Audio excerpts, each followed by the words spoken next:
میں نے 80% یہودیوں کو اس دنیا سے ختم کر دیا ہے اور 20% کو چھوڑ رہا ہوں۔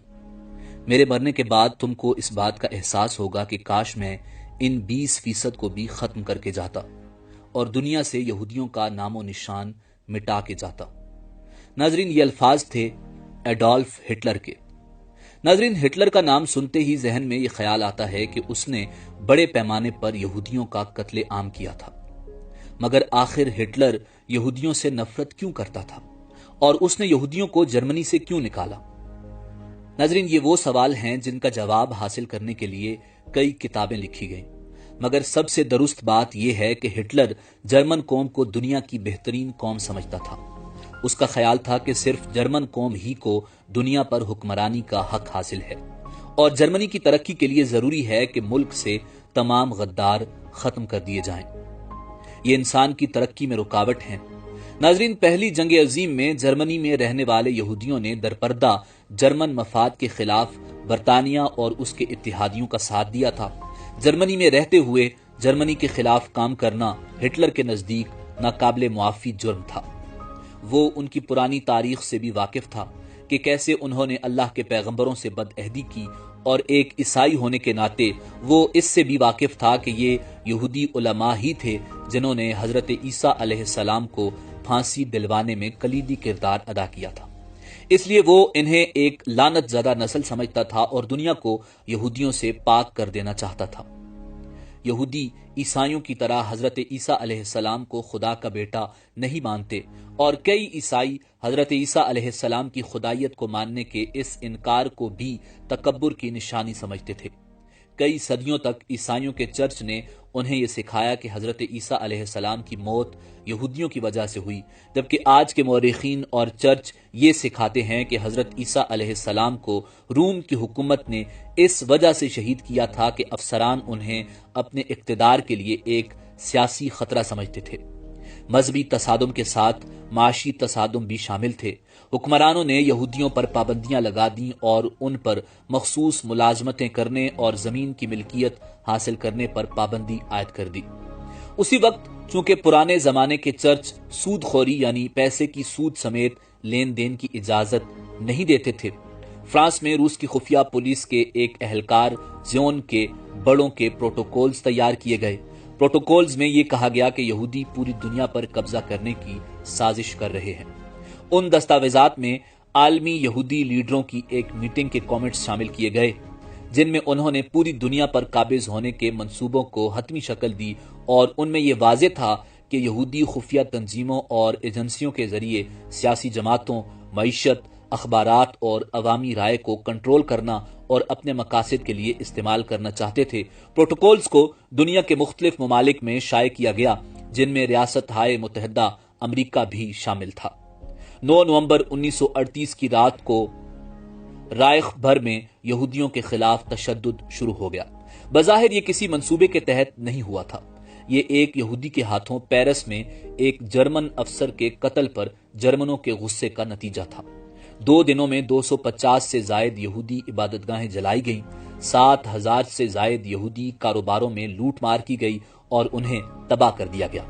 درجنوں یہودیوں کو مار دیا گیا اور یہودی قبرستانوں، ہسپتالوں، اسکولوں اور گھروں کو لوٹا گیا، جبکہ پولیس اور فائر بریگیڈ کی گاڑیاں دیکھتی ہی رہیں۔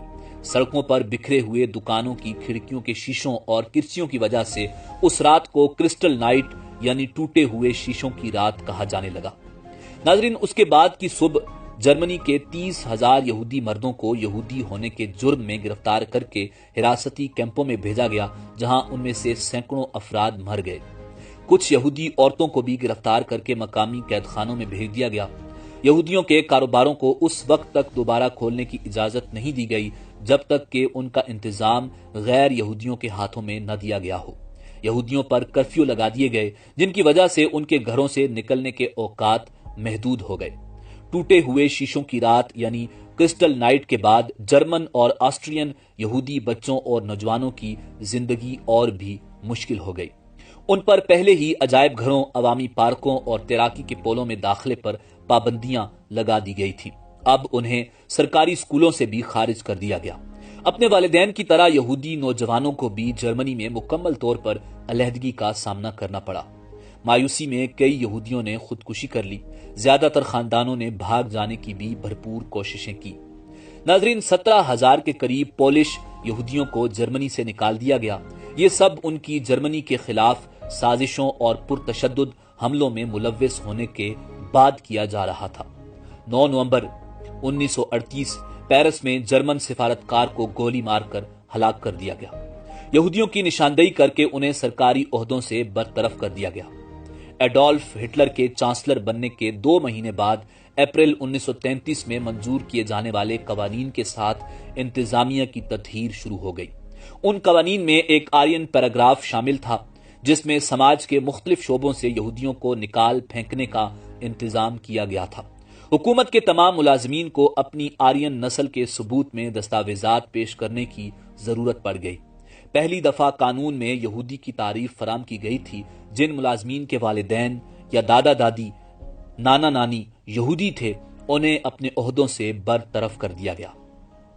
17 اگست 1938 یہودیوں کے لیے یہودی نام اپنانا لازمی قرار دے دیا گیا۔ جرمنی کی حکومت نے ان تمام یہودیوں کے لیے جو اپنے پہلے ناموں سے فوری طور پر یہودی ظاہر نہیں ہوتے تھے، اپنے پہلے نام کے بعد ایک یہودی نام کا اضافہ کرنا ضروری قرار دیا گیا۔ مردوں کو اسرائیل اور عورتوں کو سارا کا نام دیا گیا۔ مرد اپنے نام کے ساتھ اسرائیل لگائیں گے اور عورتیں اپنے نام کے ساتھ سارا لگائیں گی تاکہ پتہ چلے کہ وہ یہودی ہیں۔ اکتوبر میں جرمن حکومت نے یہودیوں کے تمام پاسپورٹ ضبط کر لیے۔ یہودیوں کو جاری کیے جانے والے نئے پاسپورٹ پر جے کا ٹھپا لگایا گیا جو مالکان کی یہودی شناخت کی گواہی دیتا تھا۔ 19 ستمبر 1941 جرمنی میں یہودیوں کی شناخت کے لیے بیج متعارف کروایا گیا۔ 6 سال کی عمر سے زائد یہودیوں کو تمام اوقات اپنے کپڑوں پر ایک پیلے رنگ کا 6 نقطوں والا ستارہ پہننا ضروری ٹھہرایا گیا جس پر کالے حرفوں میں جوڈ لکھا گیا تھا جو جرمن زبان میں یہودی کہلاتا تھا۔ اب جرمنی میں یہودیوں کو دیکھ کر ہی پہچانا جا سکتا تھا۔ اکتوبر میں یہودیوں کی جرمنی سے باقاعدہ جلاوطنی شروع ہو گئی۔ مارچ 1942 میں یہودیوں کے لیے اپنی رہائش گاہوں پر بھی ستارے کی علامت کی نمائش کرنا ضروری ہو گیا۔ ناظرین، یہودیوں کی یہ نسل کشی ہولوکاسٹ کہلاتی ہے۔ ہولوکاسٹ ایک لفظ ہے جس کے استعمال پر پابندی ہے۔ دنیا کے 13 ممالک ایسے ہیں جن میں اگر یہ لفظ بولتے یا استعمال کرتے ہیں یا کسی تحریر میں لکھتے ہیں تو 3 سے 10 سال کی سزا آپ کو ہو سکتی ہے۔ اگر آپ سوشل میڈیا پر اس لفظ کا استعمال کرتے ہیں تو آپ کا اکاؤنٹ بلاک کر دیا جائے گا۔ یہودیوں نے اس لفظ کا بڑا ناجائز فائدہ اٹھایا، مظلوم بنے اور اس نسل کشی کا اتنا چرچا کیا کہ ساری دنیا یہاں تک کہ جرمن بھی یہودیوں سے مل کر آج تک آنسو بہاتے ہیں۔ نسل کشی جس قوم کی بھی ہو، وہاں گانا سنتے سنتے تو کسی کی موت نہیں آ جاتی۔ انسانی حقوق کی سنگین خلاف ورزیاں ہوتی ہیں۔ چیخو پکار، بچوں کے سامنے ماں باپ کا قتل اور ماں باپ کے سامنے بچوں کا قتل، بھائیوں کے سامنے بہنوں کی عصمت دری، بالکل ویسے جیسے صابرہ اور شتیلا کے کیمپس میں مسلمانوں کی گئی۔ مگر مسلمانوں کے خون کو یہودی کیچپ زدہ مزیدار بچے کہتے ہیں جبکہ اپنے بچوں پر آنسو بہاتے ہیں۔ کہا جاتا ہے کہ جب یہودی پناہ گزین بنا کر فلسطین میں بھیجے گئے تو پوری دنیا کی جیلوں سے سفاک، قاتل اور ذہنی مریض ڈھونڈ ڈھونڈ کر فلسطین بھیجے گئے۔ ان لوگوں میں انسانیت نام کی نہیں تھی۔ خون کو جوس کہتے تھے اور انسانی گوشت کو پورک کا نام دیتے تھے۔ یہ اس حد تک سفاک تھے کہ انہیں ہی اسرائیل کی فوج میں اعلیٰ افسران بنا کر بھیجا گیا۔ انہوں نے جب فلسطین کی آبادی پر ظلم ڈھائے اور اقوام متحدہ ایک منافق کی طرح انہیں گھیر کر ان کے گھروں سے نکال کر لے گیا۔ ان مسلمانوں کے گھروں پر یہودیوں کے قبضے ہو گئے۔ جب مہاجرین کیمپس میں کسی اسلامی تہوار کے موقع پر خوب تیز آواز میں خوشیاں منانے کی آڑ میں گانے چلائے گئے، ایک فلسطینی جو کہ فلسطین کے سفارتکار بھی رہے اور آج کل جامعہ ازہر میں پروفیسر ہیں، انہوں نے بتایا کہ ان گانوں کی آڑ میں مسلمانوں کی چیخیں کسی کو سنائی نہ دی۔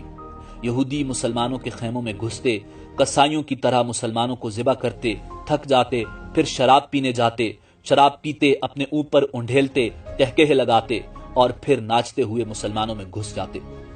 یہودیوں نے اس قتل عام کو ایک تہوار کی طرح منایا۔ صبح ان کیمپس میں صرف انسانی گوشت اور خون تھا۔ لاشوں کو اس طرح مسلا گیا کہ کسی بھی انسان کی پہچان ممکن نہ تھی۔ تمام جسمانی اعضاء کو اجتماعی قبر میں دفن کر دیا گیا۔ مرنے والوں کے گھروں، باغات اور کھیتوں پر اسرائیلیوں کا قبضہ ہو گیا۔ ناظرین، یہ سلسلہ آج تک جاری ہے۔ یہودیوں کا ایک گروہ ایسا ہے جو آج بھی قدیم توریت کو مانتا ہے اور یہودیوں کے لیے الگ وطن کے قیام کو اللہ کی نافرمانی مانتا ہے۔ ان کے مطابق دنیا ختم ہو جائے گی اور دنیا پر اللہ کا عذاب آ جائے گا اگر یہودیوں نے اس کی نافرمانی کر کے الگ وطن بنا لیا۔ یہ آپ کو اکثر دیوارے گریا پر ماتھا رگڑتے روتے ہوئے ملیں گے، مگر یہ لوگ آٹے میں نمک کے برابر ہیں۔ زیادہ تر جنونی جو زائنسٹ کہلاتے ہیں دنیا کے سامنے مظلوم بن کر ہمدردیاں سمیٹنے والے لوگ ہیں، درندے سے زیادہ سفاک ہیں۔ یہ اپنا مقصد کبھی نہیں بھولے تھے۔ آج ایڈولف ہٹلر کو وقت نے صحیح ثابت کر دیا ہے۔ یہودیوں کی جس عالمی سازش کو نازیوں اور روسیوں نے بے نقاب کیا تھا اور جسے روکنے کی کوشش کی تھی، یہودیوں نے پیر جماتے ہی اس پر کامیابی سے کام کرنا شروع کر دیا۔ فرق صرف اتنا ہے کہ اس بار عیسائی دنیا ان کے ساتھ ہے، کیونکہ وہ یہودیوں کو نہ صرف مظلوم سمجھتے ہیں بلکہ ان کے خلاف بات کرنے کو بہت بڑا گناہ بھی سمجھتے ہیں۔ ناظرین، اسی امید کے ساتھ اجازت دیجیے کہ آپ کو ہماری ویڈیو پسند آئی ہوگی۔ ملتے ہیں اگلی ویڈیو میں۔ اللہ رب العزت آپ کا حامی و ناصر ہو۔